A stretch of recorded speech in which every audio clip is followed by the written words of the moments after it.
Ion de Socrate. Préambule. Présentation du personnage Ion. Ion, alors oui, pardon, je fais une petite incise. Ici, c'est Socrate qui parle. Socrate. Ion, salut. D'où viens-tu aujourd'hui dans notre pays? Est-ce de chez toi, d'Éphèse? Ion. Nullement, Socrate, mais d'Épidore. Je viens des fêtes d'Asclépios. Alors, petite note, Asclépios, c'est le dieu de la médecine. Socrate. Serait-ce qu'ils organisent aussi un concours de rhapsode en l'honneur du dieu, les gens d'Épidore? Ion. Parfaitement. Et même de tous les autres arts des muses. Socrate. Et alors, prenais-tu quelque part au concours, et comment as-tu concouru? Ion. Les premiers prix ont été triés pour nous, Socrate. Socrate. À la bonne heure. Tâchons donc d'être vainqueurs aussi au Parthénée. Au Panathénée, pardon. Excusez-moi. Ion. Mais il en sera ainsi, s'il plaît à Dieu. Socrate. Ma parole, je vous ai plus d'une fois, Ion, envié votre art, à vos autres rhapsodes. Vous êtes tenu, par votre art, d'être toujours paré sur votre personne et de vous montrer aussi beau que possible. En même temps, c'est pour vous une nécessité de vivre dans la compagnie d'une foule de bons poètes, surtout dans celle d'Homère, le meilleur et le plus divin de tous, et de connaître à fond sa pensée, et non seulement ses vers, sort enviable. Car on ne saurait être rhapsode si l'on ne comprenait ce que dit le poète. Le rhapsode, en effet, doit être l'interprète de la pensée du poète auprès des auditeurs. Or, s'en acquitter comme il faut est impossible si l'on ne connaît pas ce que veut dire le poète. Tout cela est bien digne d'envie. Alors là, on a l'argument principal qui va être discuté dans Ion, c'est le fait que pour interpréter un poète, il faut le connaître et il faut le comprendre. Donc c'est quelque chose qu'on va revoir un peu plus loin en fait dans le texte. Ça va vraiment être sur ce point-là qu'on va discuter. On va voir que comme souvent en fait, Socrate va commencer sur un point, il va montrer qu'en fait c'est plus compliqué que ce que ça a l'air.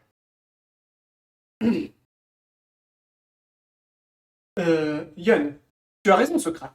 En ce qui me concerne, c'est la partie de mon art qui m'a donné le plus de peine, et je crois être de tous les hommes celui qui dit les plus belles choses sur Homère. Ni Métrodore de Lampsag, ni Stésembrote de Thasos, ni Glaucon, ni aucun de ceux qui ont jamais existé n'a su exprimer sur Homère autant de belles pensées que moi. Socrate. À la bonne heure, Ion. Évidemment, tu ne refuseras pas de montrer ton talent. Ion. Ma foi, Socrate, il vaut la peine d'entendre comme j'ai su parer Homère avec art. Je crois mériter des Homérides une couronne d'or. Donc là, pareil, c'est un argument qui est assez important. En gros, ce que dit Socrate, c'est pour bien interpréter un poète, il faut être capable de le comprendre. Et là, ce que dit Ion, c'est qu'en fait, il a une compréhension, mais particulièrement ou uniquement d'Homère.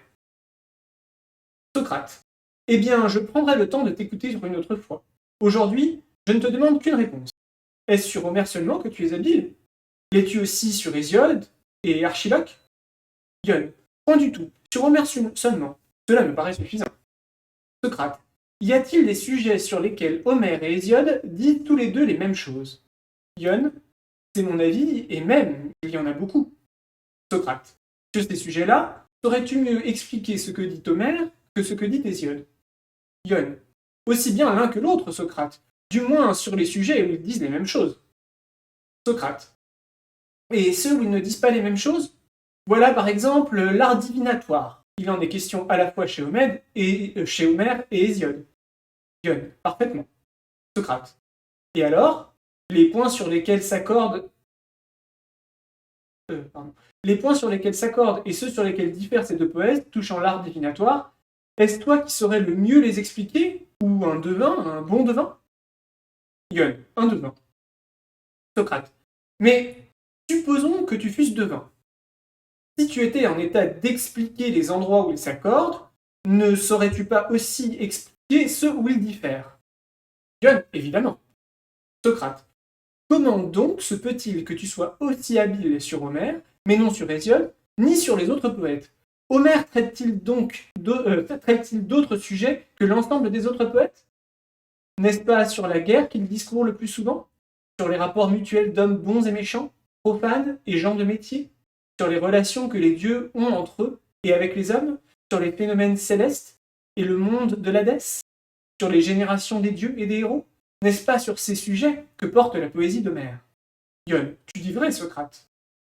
Socrate. Et les autres poètes ne traitent-ils pas de ces mêmes sujets? Ion. Oui, Socrate. Mais ils n'ont pas fait œuvre de poète de la même façon qu'Homère. Socrate. Comment cela? Plus mal? Ion. Beaucoup plus mal. Socrate. Et Homère a fait mieux? Ion. Bien mieux, par Zeus. Socrate. Voyons donc, chère tête d'Ion, lorsque plusieurs personnes parlent de nombre et que l'une d'elles en parle excellemment, quelqu'un reconnaîtra sans doute celle qui parle bien. Ion. Oui. Socrate. Est-ce le même qui reconnaîtra aussi celle qui parle mal ou est-ce un autre? Ion. Le même, évidemment. Socrate. Celui qui possède la science des nombres. C'est celui-là.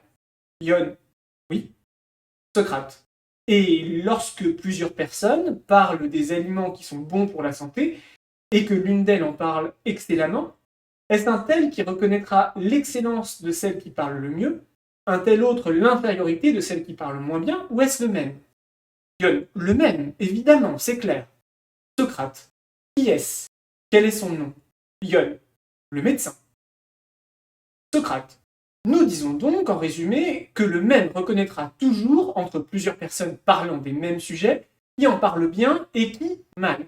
Ou, s'il ne reconnaît pas qui parle mal, évidemment, il ne reconnaîtra pas davantage qui parle bien, du moins sur le même sujet.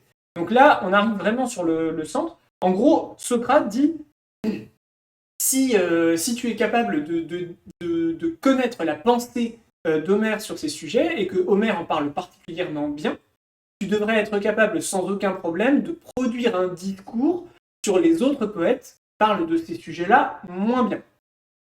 Là, je vais prendre des notes. C'est quelque chose qui peut m'intéresser. Donc, il fait une comparaison notamment... Alors, Socrate fait une comparaison avec, du coup, donc, le médecin, avec le médecin sur la nourriture,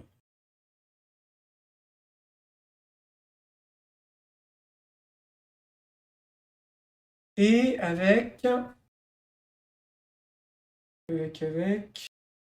Ah oui, avec la personne qui connaît les nombres. Avec les nombres.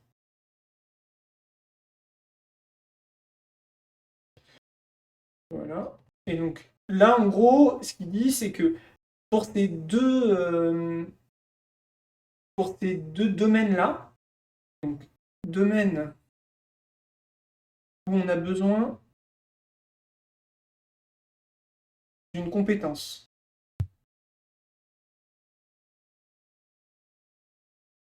Et en gros, la question, c'est, mais du coup, si on a besoin de compétences pour ces domaines-là, a priori, dans le domaine de l'interprétation, on a aussi besoin d'une compétence, et donc on devrait, enfin, si on est capable d'interpréter le bon, on devrait aussi être capable d'interpréter le mauvais, parce qu'à la limite, ce serait plus simple. On devrait être capable de reconnaître et de comprendre, etc., les moins bons poètes. Socrate. Et ainsi, suivant toi, Homère et les autres poètes... Ah, pardon, j'ai sauté quelques vers. Socrate. Nous disons donc, en résumé, que le même reconnaîtra toujours entre plusieurs personnes parlant des mêmes sujets qui en parlent bien et qui parlent mal. Ou s'il ne reconnaît pas qui parle mal, évidemment, il ne reconnaîtra pas davantage qui parle bien, du moins sur le même sujet. Ion, c'est cela. Socrate. Ainsi, le même homme s'entend à reconnaître également l'un et l'autre. Ion, oui. Socrate. Et ainsi, suivant toi, Homère et les autres poètes, notamment Hésiode et Archiloque, parlent des mêmes choses, mais non de la même façon. J'entends l'un bien et les autres moins bien. Ion, et j'ai raison de le dire. Socrate. Donc, si tu reconnais celui qui parle bien, tu saurais reconnaître aussi l'infériorité de ceux qui parlent moins bien. Ion, apparemment. Socrate. Donc, excellent ami, en disant qu'Ion est également habile sur Homère et sur les autres poètes, nous ne nous tromperons pas, car il est le premier à convenir que le même homme sera juge compétent de tous ceux qui parlent des mêmes choses, et d'autre part, que les poètes traitent presque tous des mêmes sujets. Ion. Alors Socrate, comment expliquer ce qui m'arrive? Quand on s'entretient de quelque autre poète, je n'y fais pas attention, et je suis impuissant à énoncer rien qui vaille. Je sommeille tout bonnement. Mais fait en mention d'Homère, aussitôt me voilà éveillé, l'esprit attentif, et les idées me viennent en foule. Donc là, on va arriver. Alors, en fait, j'ai pas lu, mais il y a des petites incises. Je pense pas que ce soit des incises de Platon. C'est des incises, je pense, plutôt de la traduction de la version que j'ai récupérée. Donc c'est une version qui est disponible sur Wikipédia. Hein. C'est la version, enfin sur Wikisource, pardon. C'est la version Wikisource. Je peux vous dire qui est le traducteur. Sans doute, probablement, oui, là. Louis Méritier. Voilà. Voilà. Et donc là, la petite incise dit « Le talon d'Ion n'est pas l'effet d'un arbre ». Première démonstration. Socrate. Il n'est pas difficile de le deviner, mon camarade. Pour tout le monde, il est clair que tu es incapable de parler d'Homère en vertu d'un art et d'une science.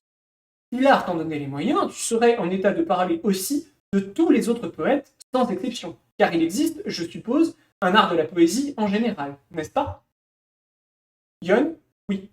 Socrate, quand on prend un autre art, n'importe lequel, dans son ensemble, le même genre d'enquête s'applique-t-il à tous les arts sans exception? Ce que j'entends par là, désires-tu, Ion, l'apprendre de moi? Oui, Ion, oui, par Zeus. Socrate, je ne demande pas mieux, car j'ai plaisir à vous entendre, vous autres savants. Socrate. Que ne dis-tu vrai, Ion? Mais les savants, c'est vous, j'imagine. Ce sont les rhapsodes et les acteurs. Et ceux dont vous nous chantez les poèmes. Moi, je me borne à dire la vérité, comme il est naturel à un profane. Par exemple, pour la question que je te posais tout à l'heure, considère combien il est simple, vulgaire et à la portée du premier venu de reconnaître, comme je le disais, que l'enquête est la même quand on prend un art dans son ensemble. Prenons un exemple. Y a-t-il un art de la peinture en général? Ion, oui. Socrate. Une foule de peintres existe et ont existé, bons et médiocres. Ion, parfaitement.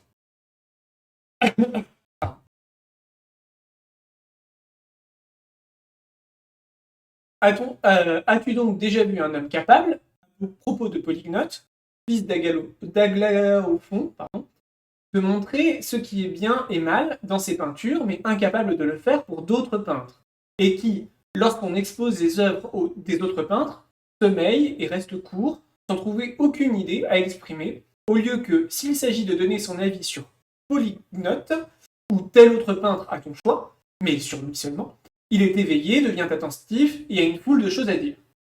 Ion. Non, par Zeus, assurément non. Socrate. Et en statutaire. As-tu déjà vu un homme qui, sur Dédale, fils de Métion, ou Épéios, fils de Panopée, ou Théodore de Samos, ou tout autre sculpteur, mais sur lui seulement, s'entende à expliquer ce qu'il a fait de bien, et sur les œuvres des autres sculpteurs, reste court, sommeille, et n'a rien à dire. Ion. Non, par Zeus, celui-là non plus, je ne l'ai pas encore vu. Socrate. D'ailleurs, à mon avis, ni dans le jeu de la flûte, ni dans celui de la cithare, ni dans le chant accompagné de la cithare, ni dans la déclamation du rhapsode, tu n'as jamais vu non plus d'hommes qui s'entendent à commenter Olympos, ou Tamiras, ou Orphée, ou Phémios, le rhapsode d'Ithaque, et qui, sur Ion d'Éphèse, reste court, sans pouvoir expliquer ce qui est bien ou non dans sa déclamation. Ion. Je ne puis te contredire là-dessus, Socrate, mais j'ai conscience que sur Homère, je parle mieux que personne, j'abonde en idées et tout le monde reconnaît mon talent de parole, tandis que pour les autres, il n'en est rien. Je vois pourtant ce que cela signifie. Donc, là, c'est une reformulation du même argument. Hein. Il va prendre comme exemple. C'est le même argument, mais un peu décalé. Parce que là, il va pas parler d'un art directement. Oui, il parle du critique, en fait. Il parle du critique qui est capable de parler du poète, qui est capable de parler du rhapsode, ou qui est capable de parler du peintre ou du sculpteur. mais d'un seul en particulier et pas de tous. Et ce que dit Gunn, et ce avec quoi il est d'accord, c'est que finalement ça n'existe pas. Ouais, je peux le noter, même si c'est vraiment une reformulation du même argument.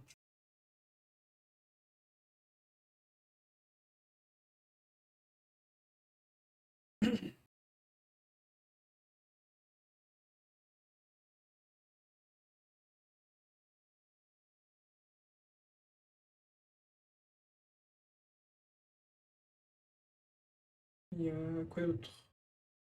Et oui, bah, l'air absolument. Ok, donc là, on nous dit explication de Socrate, l'inspiration. C'est parti. Socrate, je le vois, Ion.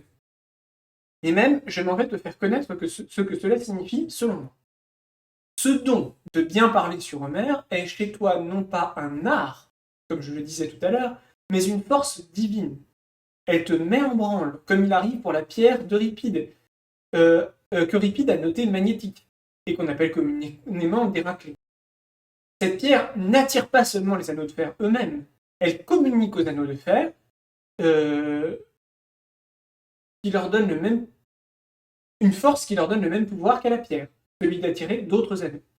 De sorte qu'on voit parfois une très longue chaîne d'anneaux de fer suspendus les uns aux autres.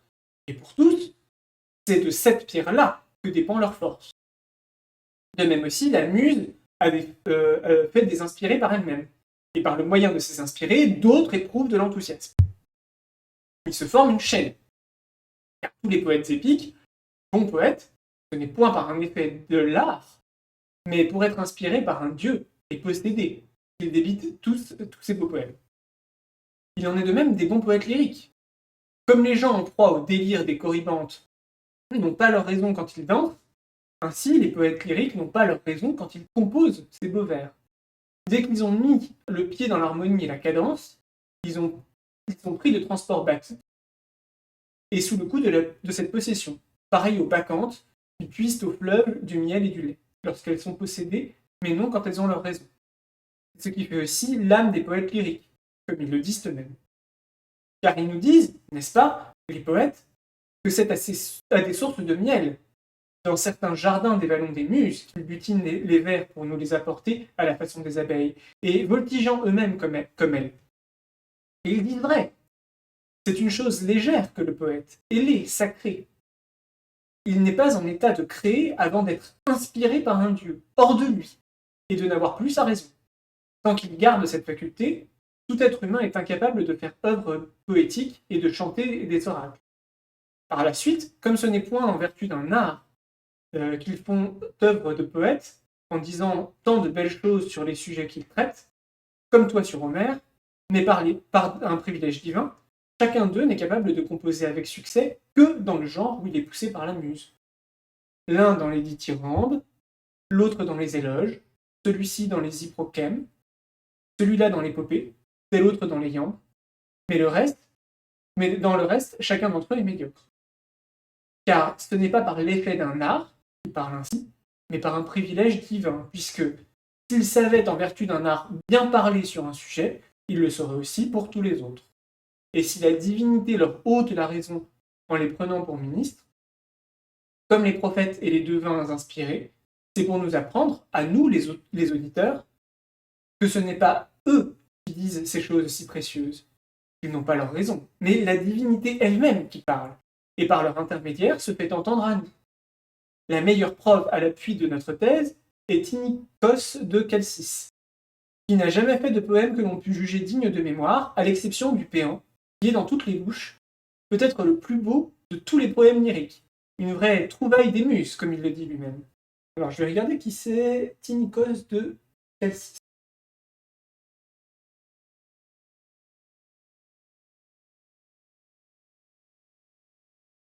Bon, apparemment c'est un poète qui s'est un peu perdu dans les méandres de l'histoire.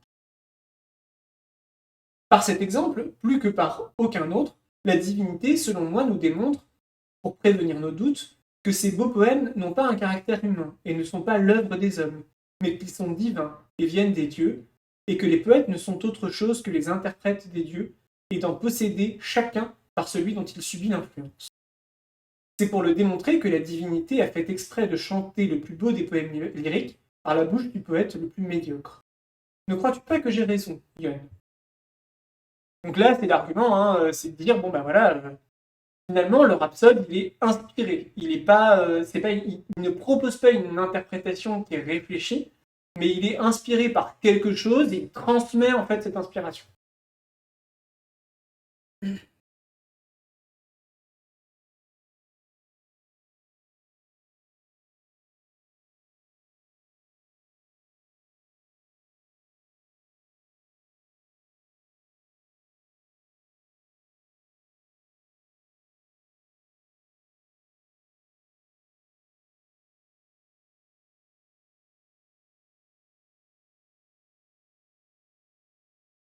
Yon, si par Zeus, je le crois, tes paroles me touchent à l'âme, Socrate, et je pense que c'est par un privilège divin que les bons poètes sont ainsi auprès de nous les interprètes des dieux. Socrate, vous autres, rhapsodes, à votre tour, vous interprétez les œuvres des poètes. Yon, cela est encore vrai. Socrate, vous êtes donc des interprètes d'interprètes. Yon, absolument. Socrate, or ça, Yon, dis-moi encore, et réponds sans feinte à ma question. Quand tu récites, comme il faut, des vers épiques, et que tu fais sur les spectateurs l'impression la plus profonde, crois-tu que tu chantes Ulysse sautant sur le seuil, se découvrant, te prétendant et répandant les flèches à ses pieds, ou Achille s'élançant sur Hector, ou un des endroits pathétiques sur Andromaque, Écube ou Priam? As-tu alors ta raison?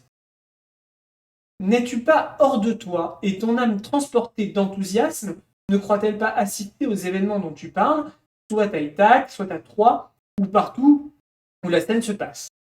Yon, la preuve frappante que tu me donnes là, Socrate. Je vais te parler sans feinte. Pour moi, quand je débite quelques passages pathétiques, mes yeux s'emplissent de larmes. Si c'est un endroit effrayant ou étrange, d'effroi, mes cheveux se lèvent tout droit et mon cœur se met à battre. Socrate.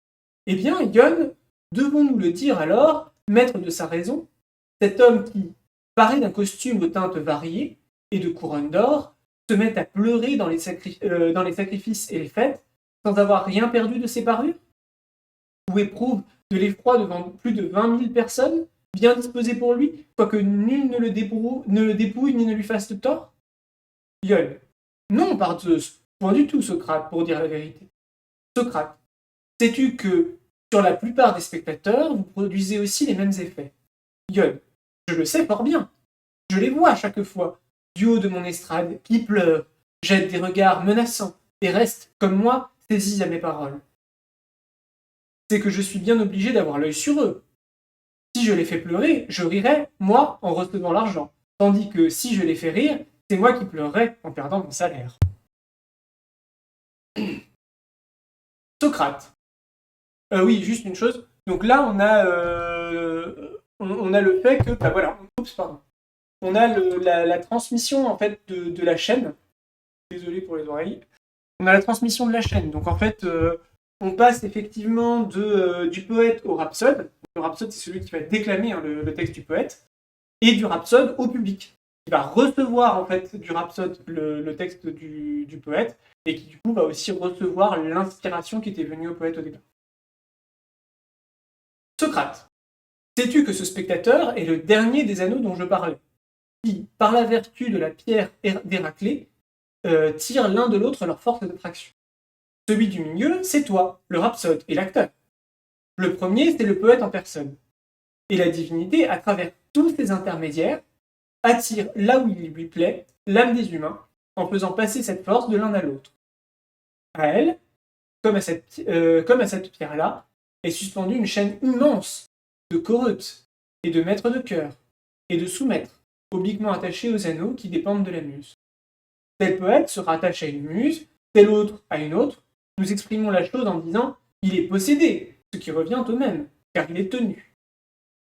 À ces premiers anneaux, les poètes, d'autres se trouvent rattachés à leur tour. Ceux-ci à l'un, ceux-là à l'autre, et éprouvent l'enthousiasme. Les uns, c'est à Orphée, les autres à Musée, mais la plupart, c'est Homère qui les possède et les tient. Tu es de cela, Ion. Tu es possédé par Homère. Quand on chante quelques passages d'un autre poète, tu t'endors et tu ne trouves rien à dire. Mais vient-on à faire entendre un air de ce poète? Aussitôt te voilà éveillé, ton âme entre en danse, et les idées te viennent en foule. Car ce n'est point par l'effet d'un art, ni d'une science, que tu tiens sur Homère les discours que tu tiens. C'est en vertu d'un privilège divin et d'une possession divine. Les gens en proie au délire des corybantes ne saisissent qu'un air avec promptitude, celui du Dieu qui les possède, et pour te conformer à cet air-là, trouvent sans peine les gestes et les paroles, sans se soucier des autres. Toi, Ion, tu es comme eux. Est-ce d'Homère qu'on fait mention? Tu n'es pas en peine, mais s'il s'agit des autres, tu restes court. Tu me demandes la cause de cette facilité que tu as pour Homère, mais non pour les autres. C'est que tu ne le dois pas à un art, mais à un privilège divin, ton habileté à louer Homère. Ion, tu parles bien, Socrate. Je serais surpris pourtant si tu parlais assez bien pour me persuader que c'est sous le coup d'une possession et d'un délire que je fais l'éloge d'Homère. Toi-même, je pense, tu ne le croirais pas si tu m'entendais parler d'Homère. Donc, Ion, Ion, il est pas super d'accord quand même. Hein. Globalement, il est d'accord avec l'argument, mais il trouve que ça va quand même un petit peu loin, qu'on pousse le bouchon un petit peu loin. Donc, en gros, il dit que si Socrate l'entendait parler d'Homère, il verrait bien que c'est pas sous l'effet d'une possession non plus. Alors, Socrate d'inspiration et il utilise un autre terme et je sais plus lequel.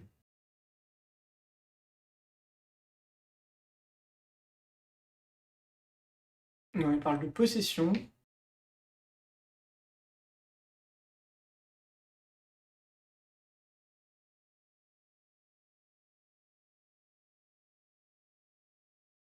Ok. Et de privilège d'immeuble. Seconde démonstration. Chaque art a son domaine propre. Socrate. Ma foi, je ne demande pas mieux que de t'entendre. Pas avant, toutefois, que tu n'aies répondu à ceci. Parmi les 6 sujets que traite Homère, quel est celui dont tu parles bien? Car ce n'est évidemment pas de tous. Ion, sache-le, Socrate, de tous, sans exception. Socrate, ce n'est évidemment pas de ceux qu'il t'arrive d'ignorer et que traite Homère. Et de quelle nature sont-ils, ces sujets que traite Homère et que j'ignore? Socrate. Des arts en particulier. Homère ne parle-t-il pas en maints endroits et longuement? Par exemple, de l'art du cocher. Si je ne me rappelle des vers, je te les citerai. Mais moi, je vais te les dire, moi, je me les rappelle. Socrate. Récite-moi donc ce que dit Nestor à son fils Antiloque, quand il lui conseille de prendre garde au tournant dans la course de chevaux en l'honneur de Patron. Ion. Donc là, c'est une citation de Homère. Toi-même, penche-toi sur le char bien poli, à gauche doucement, puis le cheval de droite, excite-le de l'aiguillon et de la voix, rends-lui la main. Que le cheval de gauche rase si bien la borne, qu'on la croit voir touchée au bord par le moyeu. De là, mais garde-toi de heurter la pierre. Socrate. Il suffit. Si ces vers d'Homère, Ion, sont justes ou non, qui peut le mieux en juger, le médecin ou le cocher? Ion, le cocher, évidemment. Socrate. Parce que c'est son art, ou pour une autre raison? Ion. Non, parce que c'est son art. Socrate. Chacun des arts a-t-il donc reçu du Dieu la faculté de connaître un certain ouvrage? Car, n'est-ce pas, ce que nous connaissons par l'art du pilote, nous ne le connaîtrons pas aussi par l'art du médecin? Ion, assurément non. Socrate, ni par l'art du menuisier, ce que nous connaissons par celui du médecin. Ion, non, certes. Socrate, en est-il donc ainsi de tous les arts? Ce que nous connaissons par l'un, nous ne le connaîtrons point par l'autre. Mais avant de me répondre là-dessus, dis-moi, accordes-tu que de deux arts, l'un diffère de l'autre? Ion, oui. Socrate, pour moi, c'est en me fondant sur celui-ci, c'est en me fondant sur ce que celui-ci est la science de tels objets, et celui-là de tels autres, que je donne aux arts des noms différents. Fais-tu de même? Ion, oui. Socrate, car, n'est-ce pas, si c'était une science des mêmes objets, pourquoi distinguerions-nous un art de l'autre, du moment qu'on pourrait également savoir les mêmes choses par les deux? Ainsi, moi, je connais qu'il y a 5 doigts, et toi, tu fais là-dessus la même constatation. Et si je te demandais, est-ce par le même art, l'arithmétique, que nous connaissons, toi et moi, les mêmes choses, ou par un autre, tu me dirais évidemment par le même art. Ion, oui. Socrate. Réponds donc maintenant à la question que j'allais te poser tout à l'heure. De tous les arts, crois-tu qu'il en soit ainsi que le même art nous fasse nécessairement connaître les mêmes choses? L'autre, non pas les mêmes, mais puisqu'il est différent, nécessairement aussi d'autres choses. Ion, c'est mon avis, Socrate. Socrate. Donc celui qui ne possède pas un art ne sera pas en état de juger bien ce qui appartient à cet art, parole ou acte. Ion, tu as raison. Socrate. Dans les vers que tu as récités, est-ce toi ou un cocher qui jugera le mieux si Homère parle bien ou non? Ion, un cocher. Socrate. C'est, n'est-ce pas, que tu es rhapsode et non cocher? Ion, oui. Socrate. Et l'art du rhapsode diffère bien de l'art du cocher? Ion, oui. Socrate. Si donc il en diffère, il est aussi la science d'objets différents. Ion, oui. Socrate. Et quand Homère parle de Machaon blessé, à qui Écamédée, la concubine de Nestor, donne à boire le Cicéon, il s'exprime à peu près ainsi. Sur le vin de Pramnos, elle râpait du fromage, de la chèvre, avec la râpe de bronze. Et puis tout auprès, elle mit de l'oignon, condiment du breuvage. Si ces paroles d'Homère sont justes ou non, est-ce à l'art du médecin ou à celui du rhapsode qu'il appartient de le bien discerner? Ion, à l'art du médecin. Socrate. Et quand Homère dit « Elle plongea au fond, tel un plomb qui s'en va, fixé au bout de la corne d'un bœuf champêtre, vite de porter la mort au poisson carnassier. » Comment nous prononcer? Est-ce à l'art du pêcheur ou à celui du rhapsode qu'il appartient plutôt de juger ce que disent ces vers et s'ils le font bien ou non? Ion, évidemment, Socrate à l'art du pêcheur. Socrate. Voyons, suppose que tu interroges. Si tu me demandais, eh bien, Socrate, puisque tu trouves chez Homère des choses dont le jugement appartient à chacun de ces arts, allons, tâche de découvrir aussi, en ce qui concerne le devin et l'art divinatoire, de quelle nature sont les choses où il convient au devin de savoir discerner les qualités ou les défauts du poète. Considère combien il me sera facile de te répondre avec vérité. Maintes fois, il en parle, et dans l'Odyssée, ainsi quand un des descendants de Mélampe, le devin de Théoclymène, s'adresse au prétendant. Infortuné, quel mal vous arrive? La nuit vous couvre, de la tête et de la face aux pieds. Et une plainte éclate et vos joues sont en larmes. De fantômes le porche est plein, la cour est pleine. Ils s'en vont vers les rêves et les ombres. Le soleil a disparu du ciel sous la brume sinistre. Et maintes fois dans l'Iliade, par exemple, au combat du mur, là encore il dit « Un oiseau vint sur eux, qui tenait le passage, un aigle de haut vol, à gauche, arrêtant l'os. Au cerf, il portait un serpent rouge, énorme, vivant et palpitant, et belliqueux encore. Il piqua son vainqueur près du col, à la gorge, en retournant la tête, et l'autre, de douleur, le rejeta à terre au milieu de la foule. Et puis, avec un cri, s'envola dans le vent. » Ces endroits, et ceux du même genre, c'est au devin, dirais-je, qu'il appartient de les examiner et de les juger. Ion. Et tu auras raison, Socrate. Socrate. Toi aussi, Ion, tu as la raison de le dire. Allons, à ton tour. Je t'ai choisi dans l'Odyssée et dans l'Iliade des endroits qui, par leur nature, appartiennent aux devins, aux médecins et aux pêcheurs. Cite-moi de même, puisque aussi bien tu es plus versé que moi dans les œuvres d'Homère, qui appartiennent au rhapsode, Ion, et à l'art du rhapsode, et qu'il convienne au rhapsode d'examiner et de juger, de préférence aux autres hommes. Ion. Je le déclare, Socrate, tous sans exception. Socrate. Ce n'est pas toi, Ion, qui dis tous sans exception. As-tu si peu de mémoire? Pourtant, le défaut de mémoire sirait mal à un rhapsode de profession. Ion. En quoi donc manquais-je de mémoire? Socrate. Ne te souviens-tu pas d'avoir dit que l'art du rhapsode diffère de celui du cocher? Ion. Je m'en souviens. Socrate. Puisqu'il en diffère, tu convenais donc aussi que ses connaissances seront différentes. Ion. Oui. Socrate, ce n'est donc pas à tout que s'étendront, d'après toi, les connaissances de l'art rhapsodique, ni de celles du rhapsode. Ion, si, sauf peut-être au cas de ce genre.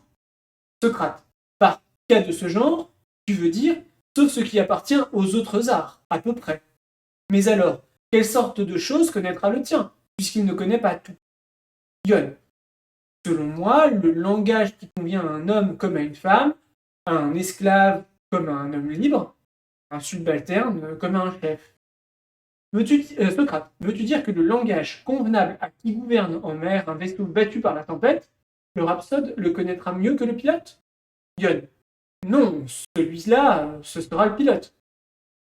Socrate, mais le langage convenable à qui gouverne un malade, le rhapsode le connaîtra-t-il mieux que le médecin? Ion, celui-là non plus. Socrate, veux-tu dire celui qui convient à un esclave? Ion, oui. Socrate, par exemple, d'après toi, le langage que doit tenir un esclave bouvier pour apaiser ses génisses effarouchés, c'est le rhapsode qui le connaîtra et non le bouvier. Ion, certes non. Socrate, est-ce le genre de propos qu'il est convenable à une fileuse de tenir sur le travail de la laine? Ion, non. Socrate, est-ce le genre de propos qu'il convient à un général de profession de tenir à ses soldats pour les exhorter? Ion, oui, voilà le genre de choses que connaîtra le rhapsode. Socrate, quoi? L'art du rhapsode est celui du général? Ion, en tout cas, je saurais pour ma part ce qu'un général doit dire. Socrate, c'est peut-être que tu as aussi les talents d'un général, Ion. En effet, si tu te trouvais unir les talents du cavalier à ceux du joueur de sitar, tu connaîtrais les chevaux qui sont... Attendez. Tu connaîtrais les chevaux qui sont bonnes ou mauvaises montures. Mais si je te demandais, moi, en vertu de quel art, Ion, connais-tu les chevaux qui sont de bonne monture? Est-ce en qualité de cavalier ou de joueur de sitar? Que me répondrais-tu? Ion, en qualité de cavalier, dirais-je. Là, on peut faire une petite pause. Donc, on cherche, donc Socrate cherche quel est l'art du rhapsode. Et il ne semble y en avoir aucun. Il ne semble y en avoir aucun. Yon propose le discours du général. Et rétorque que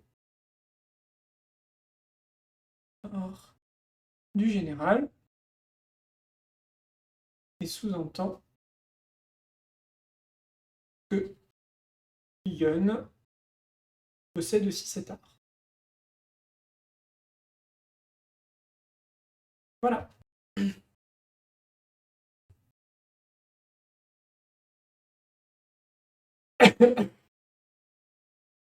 Socrate, si donc tu savais discerner ceux qui jouent bien de la cithare, tu conviendrais que tu les discernes en qualité de cithariste et non de cavalier. Yon, oui. Socrate, puisque tu connais l'art militaire, est-ce en qualité d'habile général que tu le connais ou de bon rhapsode? Yon, je n'y vois aucune différence. Socrate, comment? Aucune différence, dis-tu? L'art du rhapsode et celui du général ne font-ils qu'un, d'après toi, ou sont deux arts?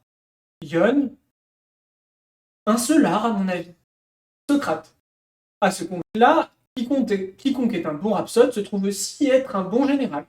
Yon, tout juste Socrate. Socrate, par conséquent, quiconque se trouve être un bon général est aussi un bon rhapsode. Yon, la réciproque ne me semble pas juste. Socrate, mais il te semble... Pardon. Socrate, mais il te semble que tout bon rhapsode est aussi un bon général. Yon, parfaitement. Socrate, tu es, toi, le meilleur rhapsode de la Grèce. Yon, oui Socrate, et de beaucoup. Socrate, et général, Yon, es-tu aussi le meilleur de la Grèce? Yon, n'en doute pas Socrate, et cela parce que je l'ai appris dans Homère. Socrate, alors, au nom des dieux, Yon, pourquoi donc, étant le meilleur des Grecs à la fois comme général et comme rhapsode, s'affluent par la Grèce en faisant le rhapsode, au lieu de commander aux armées. Crois-tu que les Grecs aient grand besoin d'un rhapsode orné d'une couronne d'or et nul besoin d'un général? Ion, c'est que notre cité, Socrate, est gouvernée par vous, et sous votre commandement militaire, elle n'a point besoin de général. Quant à la vôtre et à l'Acédémone, ce n'est pas moi qu'elle irait choisir pour général. À vous seul, vous croyez vous suffire. Quoi? Alors, attends. De quoi ça cause ce truc? Super.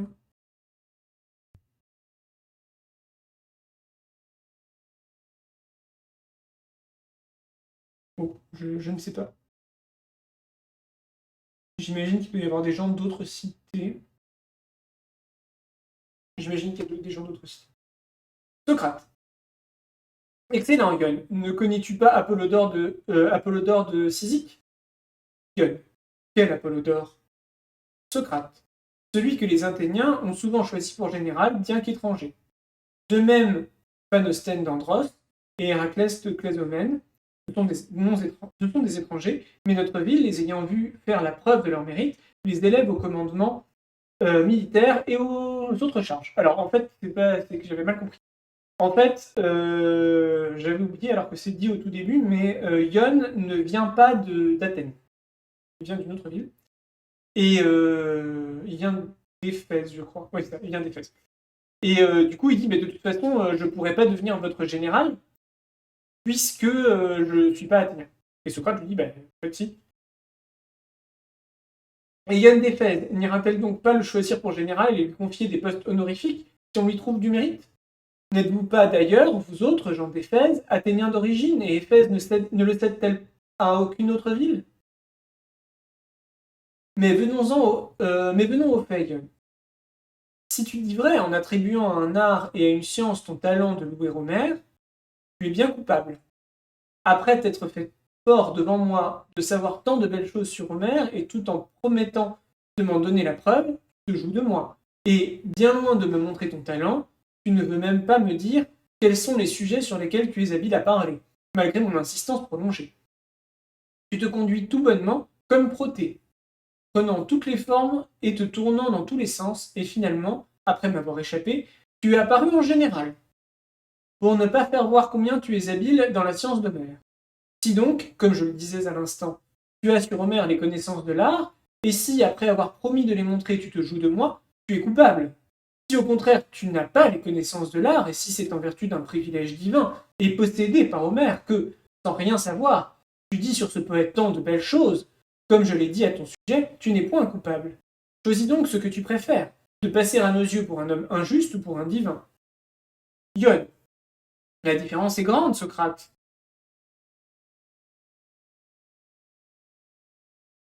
La différence est grande, Socrate. Il est bien plus beau de passer pour divin. Socrate.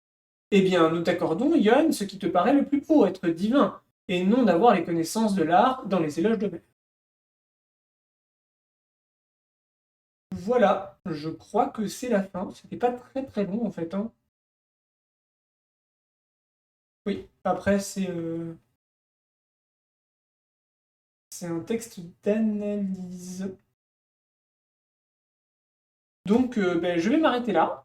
Merci d'avoir suivi cette première lecture en ligne. Donc voilà, hein, si on résume en fait l'argument, c'est celui-ci. Ion revient d'Épidore où il a été sacré le meilleur rhapsode, donc le meilleur interprète de Grèce. Socrate lui demande si c'est par quelle vertu en fait il est le meilleur des interprètes d'Homère. Et Ion, on part du principe en fait que c'est une sorte d'art, en fait, une sorte de connaissance qui permet à Ion de bien interpréter Homère. Et donc il aurait une sorte de connaissance du poète. Socrate montre que d'une part ça paraît compliqué parce que Ion est capable de parler d'Homère et d'expliquer Homère et d'interpréter Homère extrêmement bien, mais il n'est pas capable de le faire pour d'autres poètes, alors que ça devrait relever du même art ou de la même science. Et donc, il fait la proposition qu'en fait, l'interprétation ne passe pas par une connaissance, mais elle passe en réalité par une sorte d'inspiration.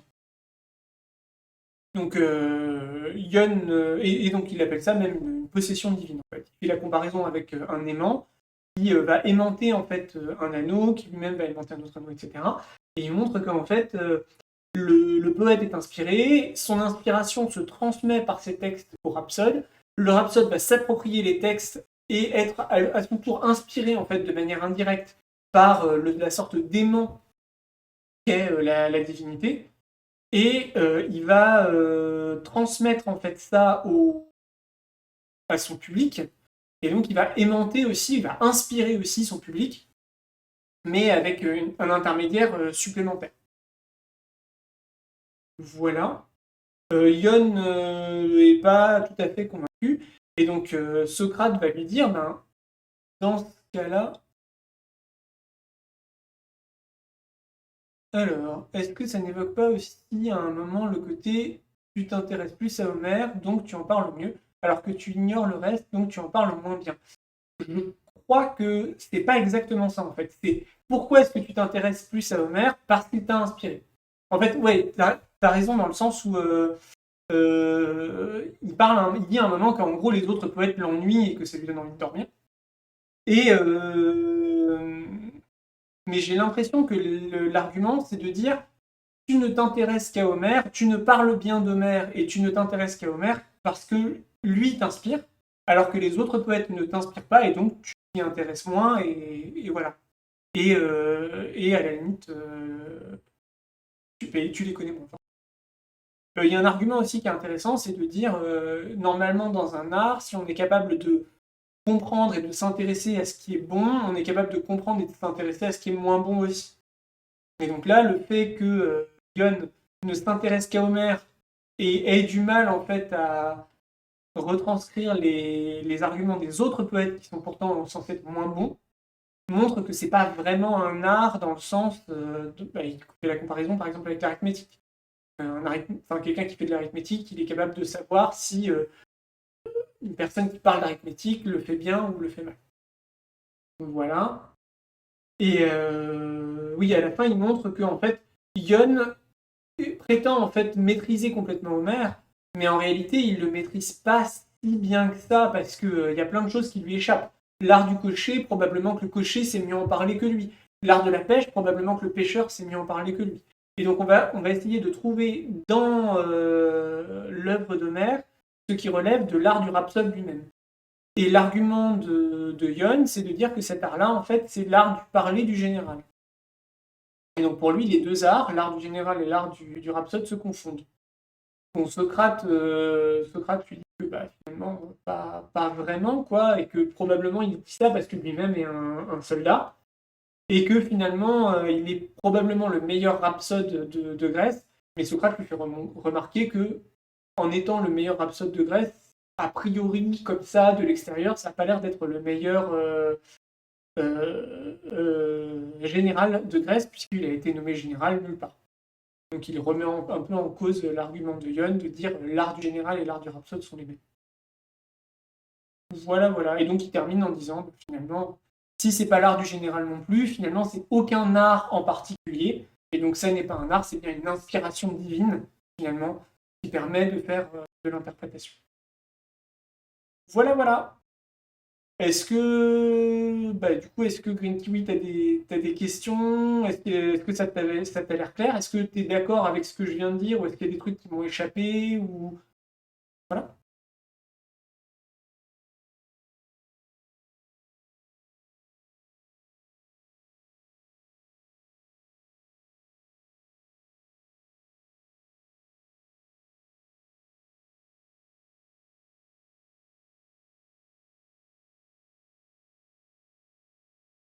Alors, Green Kiwi dit: j'essaye juste de transposer la notion d'inspiration divine à des trucs plus modernes, enfin moins divins. Bon, je pense que tout ce qui est un peu artistique, hein, il y a l'aspect ça t'inspire, quoi. C'est pas. Ouais, enfin.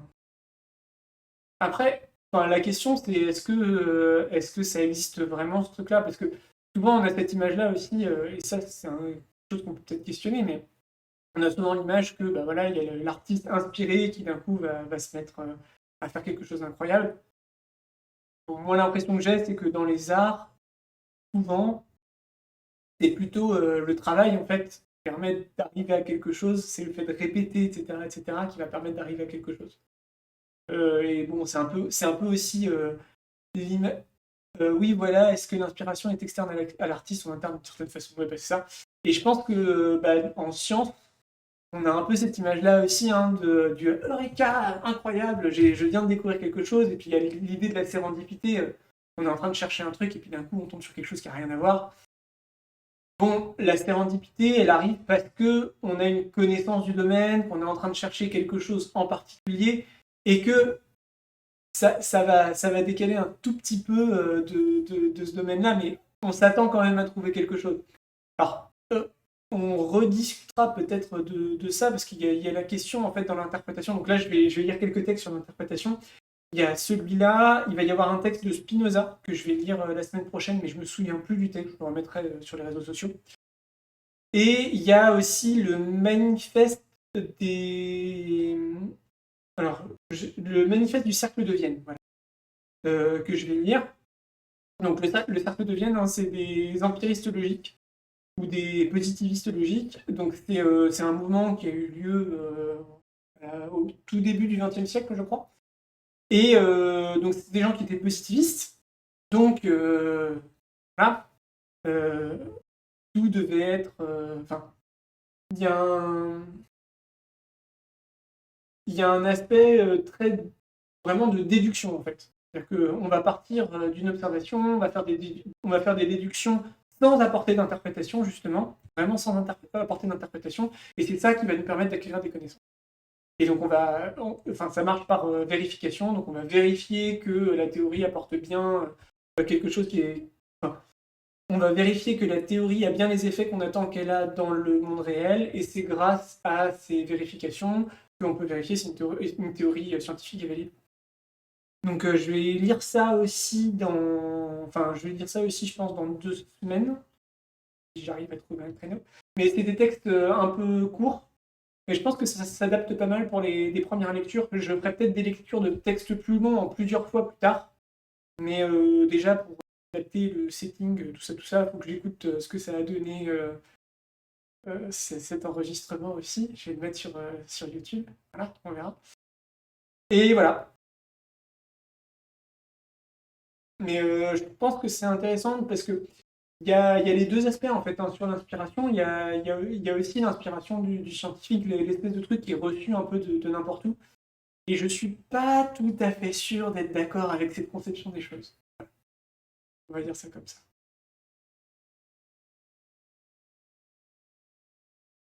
Est-ce que tu as d'autres réflexions, Green Kiwi, sur l'inspiration qui est externe ou interne, ou sur l'art ou la science?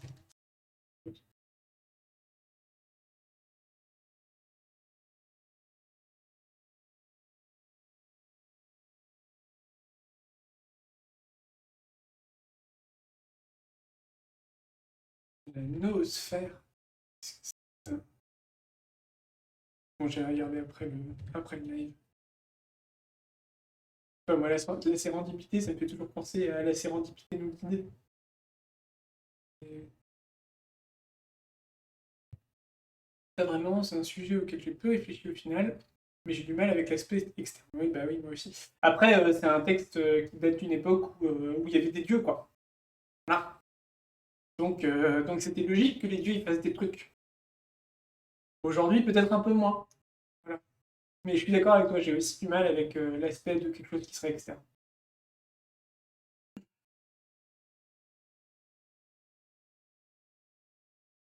Où l'externalité est issue des idées dans l'air. Ouais, ça j'aime bien.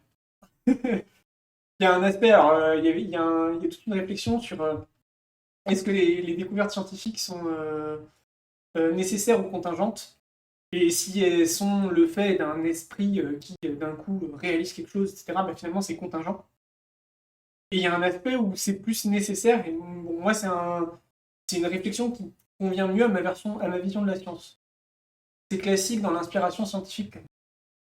Le fait que, par exemple, les lois qu'on appelle ici les lois de Descartes, et qui sont en fait les lois de Snell-Descartes, aient été découvertes quasiment en même temps par Snell et par Descartes, puis il y a d'autres lois qui ont fait l'objet de découvertes quasi simultanées. Parce que, en fait, tout le contexte fait que c'est possible qu'il y ait cette découverte à ce moment-là. Et évidemment, c'est pas n'importe qui fait la découverte, hein, c'est pas la question. On peut penser ce qu'on veut de Descartes, c'est un esprit brillant, mais, mais ouais, y a cette idée de, en fait, l'idée est dans l'air quelque part, quoi. Le contexte fait que, mais c'est pas quelque chose qui va, qui est, ouais, c'est pas, enfin, j'ai pas l'impression que ce soit la même externalité que celle qu'on a là dans le texte de Platon, quand même. Oui, ah, la personnification de la science, un de mes grands sujets de malaise. Oui, oui, bah moi aussi. Oui. Et on voit, enfin, ça mène à des choses super, super, genre les prix Nobel qui sont attribués à des mecs alors qu'en fait c'est leur doctorante qui a fait le boulot. Et puis plein de choses de ce type-là. Non, pas forcément terrible, terrible. Il y a eu l'histoire aussi avec le découvreur du VIH qui maintenant milite pour l'utilisation de citrons alcalins apparemment. Voilà. Mais c'est lui qui a découvert le VIH, donc forcément, c'est très intéressant. Bon, Alain Aspect a taffé quand même pour celui de cette année. Oh my god, oui, c'est terrible cette histoire. Montagnier, oui, c'est ça, merci. Merci, merci Green Kiwi. Je ne connais pas Alain Aspect, mais je sais que tu connais bien ces sujets-là, donc je t'ai fait entièrement confiance. Heureusement, c'est pas toujours. Heureusement, c'est pas toujours. Oui, oui, oui. Non, et puis même de manière plus générale, la personnification, c'est jamais très bien. Mais c'est vrai d'ailleurs dans tous les domaines, hein. Dire un tel, c'est un génie.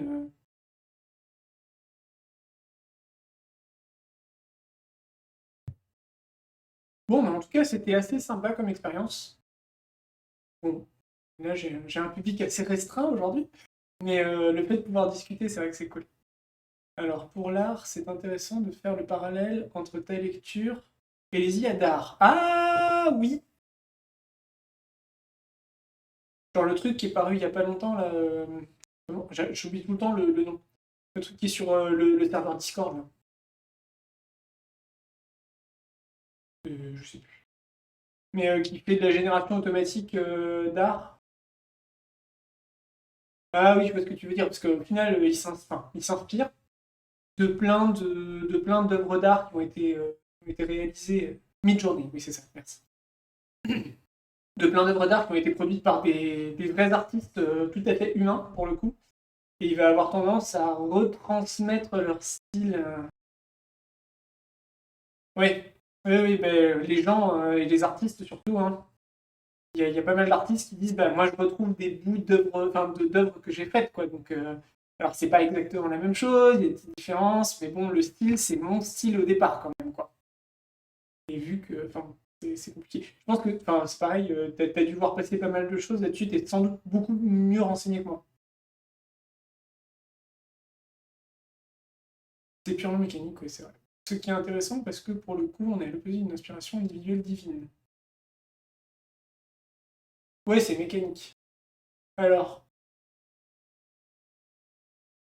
faudrait aller regarder de plus près, mais il y a une réflexion, alors je regarde ça vite fait. Il y a une réflexion là-dessus sur l'inspiration de. Je sais pas si c'est pas Foucault et Barthes. Attends, je dois avoir ça par là.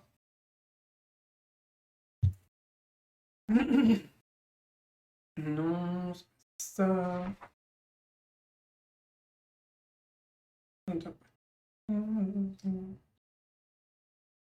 Ouais, c'est ça. Barthes et Foucault, effectivement. Où il va utiliser l'idée qu'en fait notre inconscient en fait fonctionne comme une machine et que en fait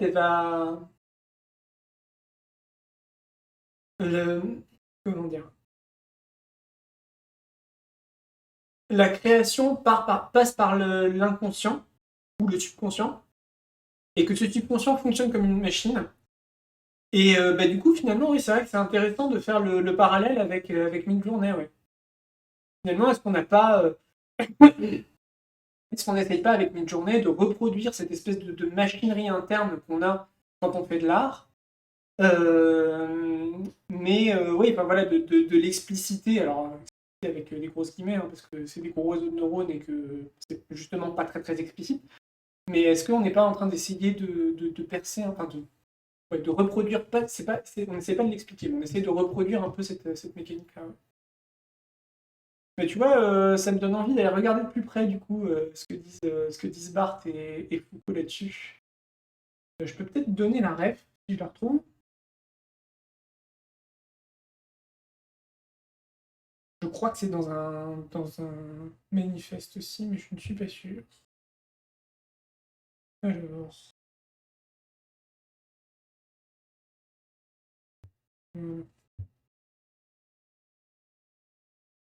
Ah oui, c'était sur. Il y a la mort de l'auteur notamment. Et il y a Sur Racine de Roland Barthes.